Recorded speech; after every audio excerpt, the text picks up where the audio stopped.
Hi, everybody. So this Kirblog is probably going to go up while I am away at Anime Los Angeles this weekend for a day or two. Or I might just be home working and tirelessly chipping away at the animation on the next Tome episode while I'm watching Awesome Games Done Quick. But I wanted to do this one ahead of time for while I might have been away. I was once again blessed with a great idea for a question just before I left. This came up, I think, like just the other day or maybe even today. From catcomixzstudios, possible Kirblog topic. How do you think your life and career in general would have turned out if you focused on original stuff from the beginning? Obviously, you had fun with the parody stuff you made, and it helped get your name out there, but do you think you might have still made strong connections without parody stuff? How do you hypothesize things would have turned out in original-only timeline? This is a great question, not just because it is very relevant to the Kirblog that I did I think it was last week, I forget, but the first Kirblog I did of the year, which was about original stuff versus parody stuff. But also because I think it actually covers something a little more broader of a topic than just talking about, you know, the more of that particular subject. To address the actual question first, I'm going to do that as best as I can, but I guess I'll probably also be intersplicing more of the core topic, whatever. This is something that I actually have very, very often thought about. To kind of hopefully not reiterate too much information from the other Kirblog I did already. I have often said many, many times in these and in different places that everything I ever do is an exercise. Everything is a learning experience, and I'm a firm believer in the philosophy of, like, you do have to make mistakes to learn from them and therefore get better. I think that is absolutely a true part of life. And you know, if you are just absolutely perfect at everything, then I don't think you're gonna necessarily go very, very far, because, you know, then you just have this kind of skewed perception of, like, what might be, like, you know, oh, this is the perfect quality, or you know, this is the best way to go about doing things, or whatever. And then, you know, you're not going to have any, like, you know, as many experiences to draw off of that might benefit you in the long run.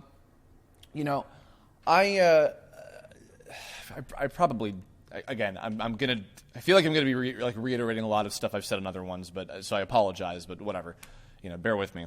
When I was first doing a lot of my parody stuff, with Parody Rangers in particular, I will use that as the first example, because that was the first big thing that got me any sort of attention or noticed on Newgrounds. I did that going into it with the idea of, like, oh, you know, like TTA, which I had been doing for at least 2 years by that point, I think, is not really getting any attention. But nobody's done a Power Rangers parody outside of, you know, Mighty Mushroom Emo Rangers. You know, this is like 2006 or whatever. So if I do this, then I'll have a market cornered or whatever, you know. So I did that, and that was a big thing, and having a lot of the star power, some of the different people that were in it, you know. And then with the Nintendo collabs and Brawl Taunts and whatever else I did, you know, around that time, you know, a lot of it was with the idea of, like, you know, oh, like, but I love Nintendo games, and I do, and I there was definitely a lot of that passion that came through in terms of, like, the material that I was writing. It was coming from a place of, oh, I love these characters and I want to do this. But at the same time, it was also with this mentality of, like, oh, this is what people like and this is what gets attention quicker, and also this will make me money, because this was well before, like, YouTube ad rev was as, you know, lucrative as it was for animators and content creators in general. But, you know, even at the time, like, getting, like, Newgrounds, like, you know, monthly awards of money and like, you know, sponsorships from them or whatever, you know, was a thing. And just, you know, again, what I've often said is that I think a lot of that stuff was motivated by a lot of the wrong reasons. It was for selfish and self-indulgent purposes. You know, and there's even worse stuff than that. I think that if anything, maybe even just, like, you know, wanting money and fame or whatever of any kind, I think was even just, like, kind of the tip of that.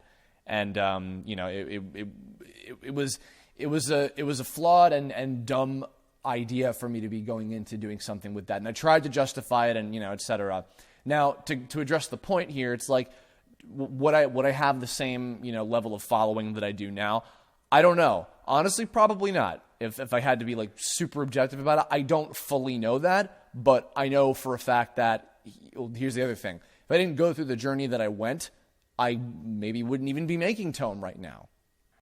slight reiteration of my story from the originality versus parody Kirblog. I wanted to make original stuff, from the ground up for many, many years, and I thought about and I looked into like how to go about doing that, and then when I got into doing Newgrounds stuff, it was doing all the parody things I considered to be like kind of a major distraction, from what it was that I was really meaning to do.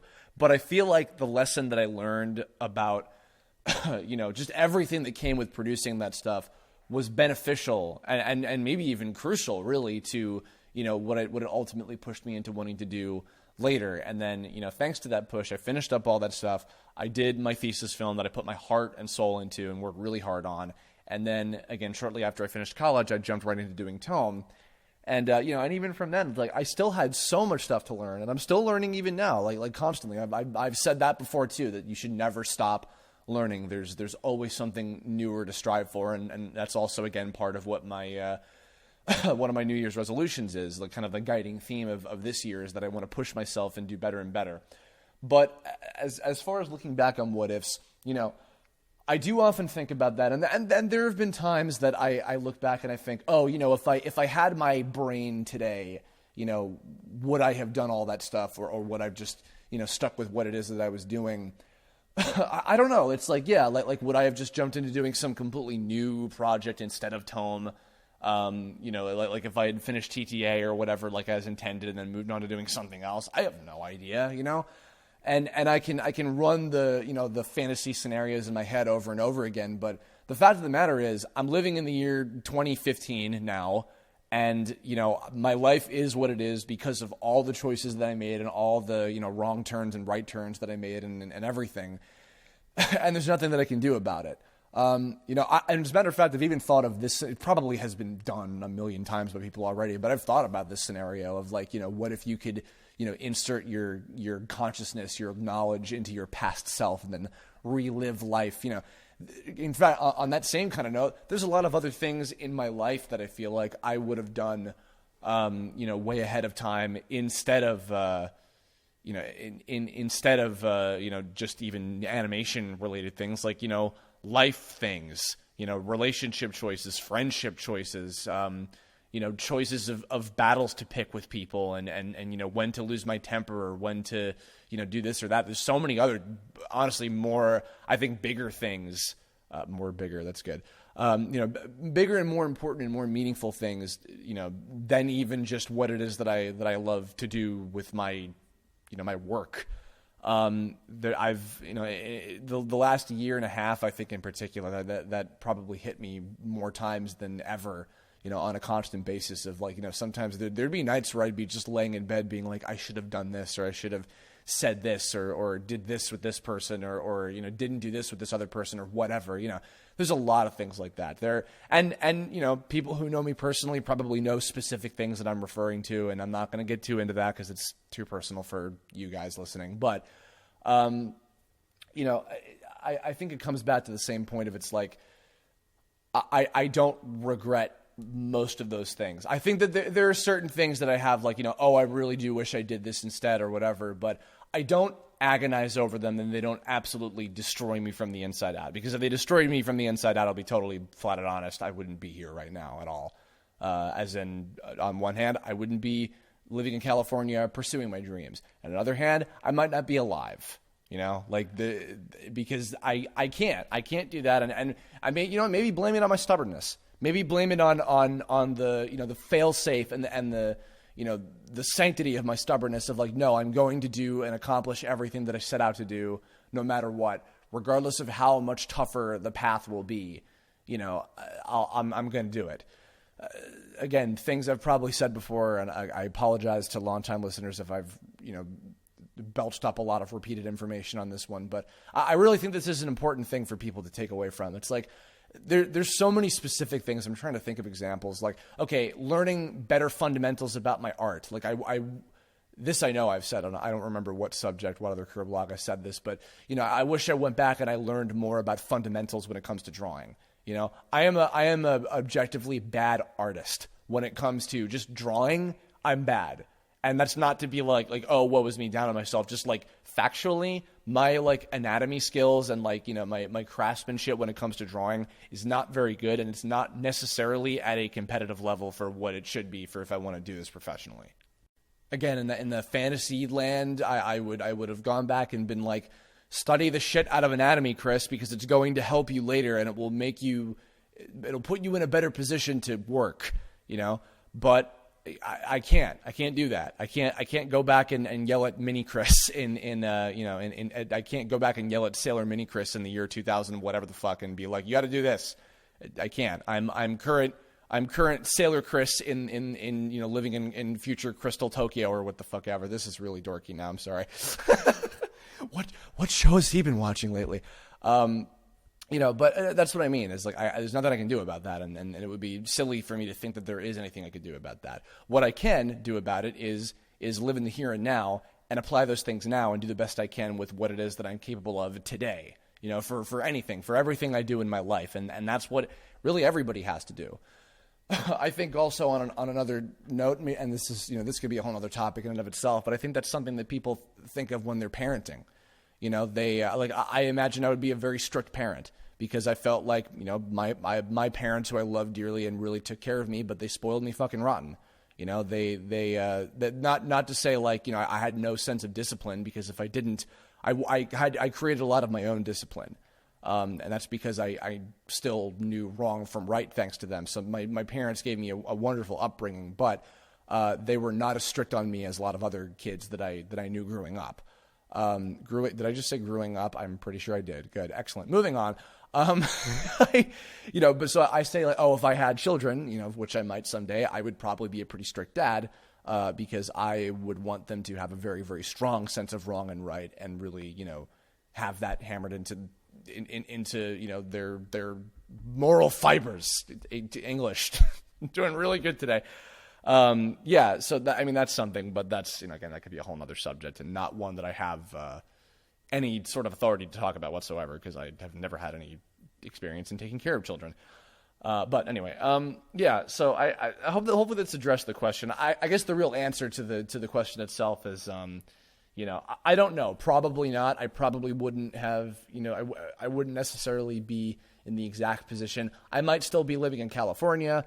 I'm sure I'd still be pursuing my dream, but as far as what I've done and the things that I've learned and the experiences I've had, I would never have had the same thing if I didn't make the mistakes, quote unquote, of doing parodies and fan works specifically for the wrong reasons, like for bad motivation. If I hadn't done that stuff and had my fuck ups and learned from them and taken those experiences and become a better artist and hopefully a better person over time, I wouldn't be where I am right now. I maybe wouldn't even have a lot of the same friends that I have now and be able to trust a lot of the same people and distrust other people now, depending on how I went about things. I have no idea.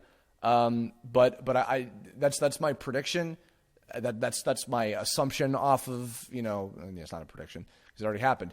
It's my assumption of if I could have any view over that, I have no idea. But I don't try to think about that because of the main point of this topic, which is, you can't dwell on what-ifs.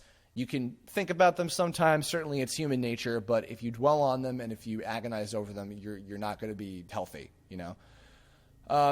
So I think that's something, there's more to say about this, but I feel like for this particular sect of this, I think that this is about as much as I had to say on the matter. I think that's about it. I'm gonna wrap things up. Tell me, actually, in the comments, I am curious, not that I'm never not curious about your guys' thoughts, but in general, have you had some cases like this where like, I wish I did this, or, I could have done this or whatever, and then, did it really hit you hard? Did you manage to conquer it? How did you deal with that yourself? Tell me your stories. I'm very curious to hear them. And in addition, if you have, because you guys have been on a very good roll with, giving questions on the most recent Kirblogs, and then I have an idea for the next one immediately. So if you've got good ideas, which I'm sure you all do, leave a comment here or hit me up on Twitter, Tumblr, Facebook, whatever you feel like. And you may inspire the next Kirblog topic. But in the meantime, I will see you all later. Hopefully, maybe I might see some of you folks at Anime Los Angeles this weekend. Who knows? But otherwise, hope you enjoy this. Hope you have a great weekend, and I will catch you all later. Hype!